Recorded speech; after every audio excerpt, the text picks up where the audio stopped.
Hey guys, in this video I'm going to show you my process of filing an I-129F Visa packet right here. I just finished it and it took me about 2 to 3 weeks. Saved me a good $2,000 to $3,000 by doing it myself. It wasn't that hard. There was a lot of steps I had to follow and a lot of videos on YouTube that didn't always tell me exactly what I wanted to know. Most of the videos on YouTube will tell you how to fill out the applications, what information to put on what forms, and that's great, but that's not the information I was needing. So for this video, I'm basically going to discuss what you need and the order your packet goes in. And to get started, the supplies you are going to need is you're going to need to get you a folder like that. And I did a label on the front of mine. I just basically printed that out and rubber cemented it to the front. Original submission for I-129F petition. And you're going to need to get you a binder clip, a real big one that'll hold at least 50 to 100 pieces of paper.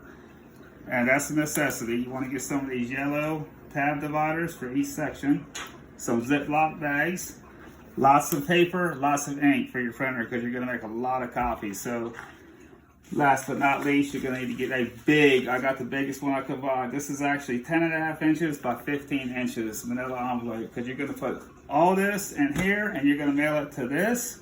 Let's get a shot of that so you can screenshot that.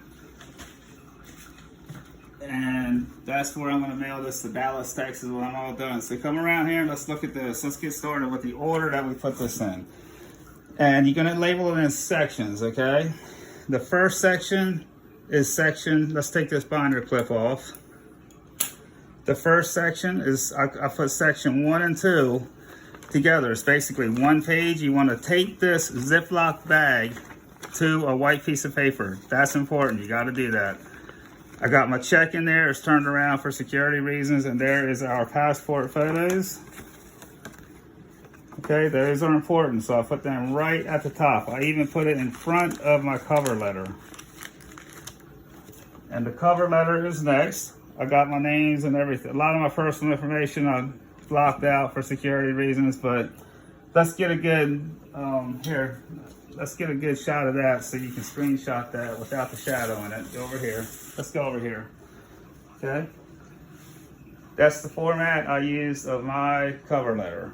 Just like that. Might want to take a screenshot of that. Now let's keep moving. Get over here. So my cover letter is actually section 3. So I tabbed it, section 3.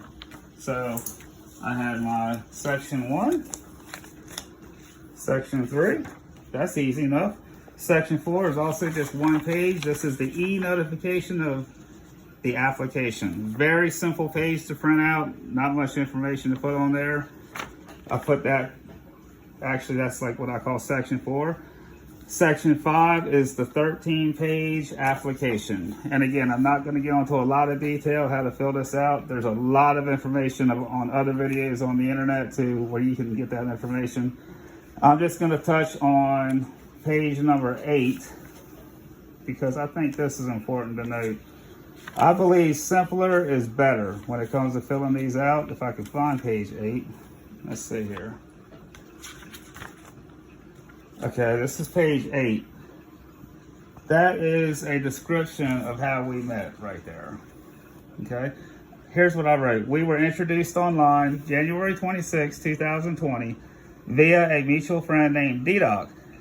Ted recently traveled to meet Kathy from March to April 2022. We confirmed our love through engagement on March 25th, 2022. Guys, it does not need to be any more complicated than that right there.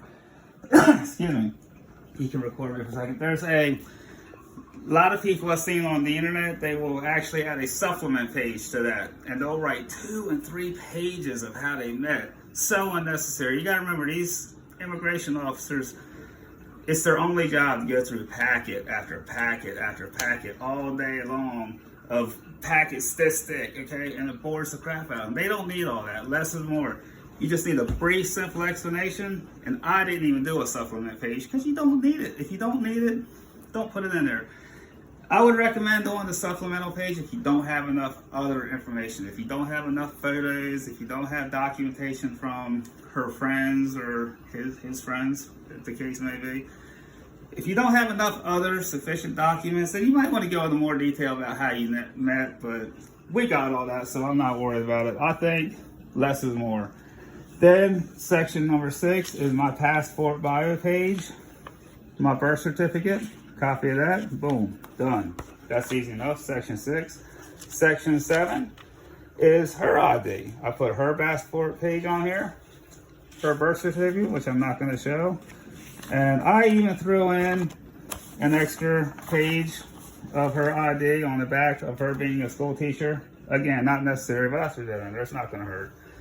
But when I zoom in on that, that's the format we use for a letter of intent to marry. And I know I've blocked out a lot of our personal information, but that's basically just a letter from me saying that I agree to marry her within 90 days of coming to the U.S. And she did the same. You can actually put both of these on one letter and you both sign it, but we chose to do a separate letter, one for me and one for her. Section 9 is, now we're getting to probably the most important section, proof of actual meeting. This is where you want your flight itinerary, passport stamps, any hotel bookings, boarding passes, very important. Maybe any important receipts of places you've been. I stress only important receipts because you don't really need any receipts, but it don't hurt to throw in a few receipts to say where you've been. So again, I'm just going to go through this pretty quickly. That's just my flight itinerary. But more important than this is your actual boarding passes. And again, that's my passport stamp saying that I've been in the Philippines. Again, simple is better. A lot of people will do copies of every single page of their passport. Not necessary. You don't need to do that. It's just a waste of time. Just all they care about is your bio page and the stamps that says that you've actually been there.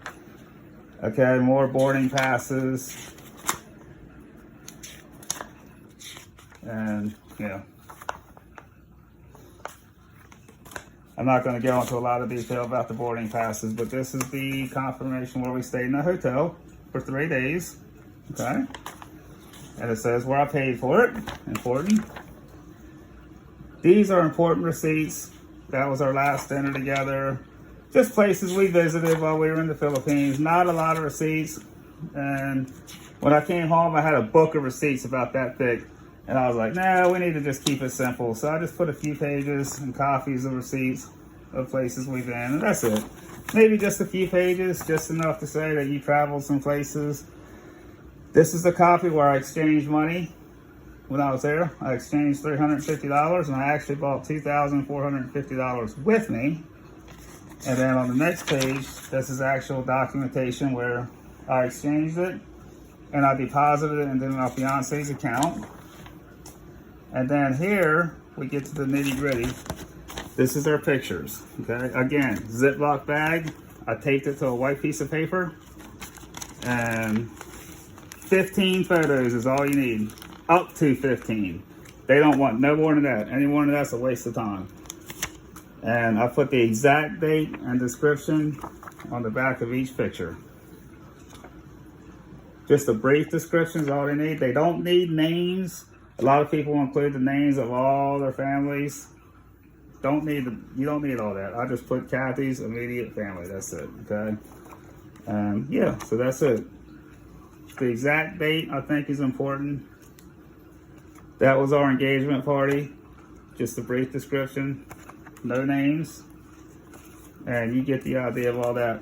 Now, let me emphasize this. This is just a personal thing that I like to do. I like to have real photos because I'm old-fashioned. I'm getting old, and yeah, I just like the look and feel of real photographs.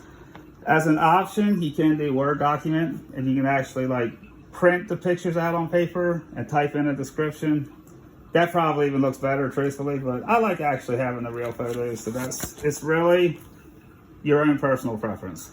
So that's what we chose to do.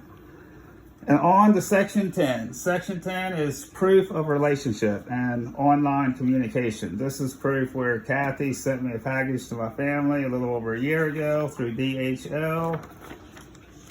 And this is all of our online communication. I made some photos of our video calls. I'll put the end, screenshots actually when we were making video calls.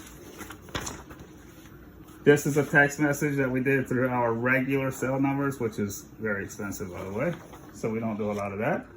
That's an email. We did quite a few emails, but I just sent one picture of a screenshot of an email that we sent, just as proof. And then where we do probably 90% of our communication is Facebook Messenger. We started talking January 26, 2020. And we included one screenshot of our conversations per month ever since January 26, 2020. And that will total 28 pages. And I'm not going to show every page. One per month is all you need. You don't need any more than that. It's just a waste of time. Excuse me. Then section 11, we're getting to the engagement ring acknowledgement. That's what I call it. And the witnesses of genuine relationship. The reason why I titled this section engagement ring acknowledgement is because I'm in a unique situation. My mother actually gave me her wedding ring set, a very expensive wedding ring set, so I was happy about that, to give to my fiance. So I had to get a letter from my mother stating that she gave that to me as a gift to give to Kathy, and witnesses signing it. Most of you guys will have to get a receipt where you purchase the engagement ring, and you will have to submit that. But I don't have that, so I just did this letter. And this is just I actually printed this picture out and did a Word document. That's our mutual friend. She introduced Kathy and me. So I did a description there on who she is and how we met, because we didn't meet on a dating site.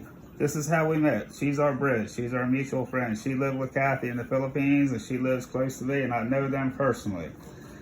And she also did a notarized letter saying how we met. So I included that in there. We're actually saying that she introduced us, and she believes that we're a genuine, real relationship, and we would make a good couple. An affidavit from her mom in the Philippines, an affidavit from her friends in the Philippines, and that's it. Just a few papers to say that we're a real, legit couple. And section number 12 is my divorce decree. Your divorce must be final before you can go through with this process. So don't even waste your time. If your divorce isn't final, just wait until it's final and then start this process. And you have to have every single document in the divorce. I thought maybe I could get away with just throwing a couple papers, but no. You have to have every single paper, which I think is around 13, 14 pieces of paper there. So don't go short and don't take a cheat cut on that. Last but not least is any kind of a record you have of a criminal background, which I don't have, but I was arrested like 25 or 27, 6 years ago, but it got thrown out of court and I was found to be innocent, so I have no convictions. But nonetheless, I was arrested, even though I wasn't convicted, so I had to include that in there of the actual arrest. But again, I wasn't convicted, so I'm super squeaky clean. And that's pretty much it, guys. It doesn't have to be any more complicated than that. And I could go into a lot of detail about how to fill out every individual application and paper, but this video will be an hour long, and there's plenty of other videos on YouTube for that. So my most common questions was, I hope what I answered to you. When I was going through this process, I didn't know what supplies I needed. I didn't know what order to put everything in. I didn't know if I had to clip it together. I didn't know if I had to label or paper clip or staple anything, but no, you don't staple nothing. They don't want nothing stapled. Nothing needs to be paper clipped. Just do it exactly the way I got it in there, and you can't go wrong. I hope this is helpful. Give me a thumbs up, and I wish you all luck.